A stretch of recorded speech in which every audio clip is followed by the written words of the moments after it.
Subscribe to our channel by clicking the subscribe button. Click the bell button and enjoy the latest uploads from our channel.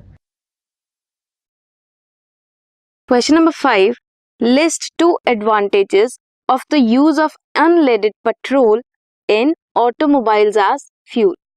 Unleaded petrol का automobiles में as a fuel use बताना है. Unleaded petrol burn करते हैं efficiently. Less amount of toxic fumes release होते हैं. This causes lesser air pollution comparatively. कम toxic material release करेंगे तो कम एयर पॉल्यूशन होगा. अलाउ करते हैं कैटालिटिक कन्वर्टर को टू रिमेन एक्टिव.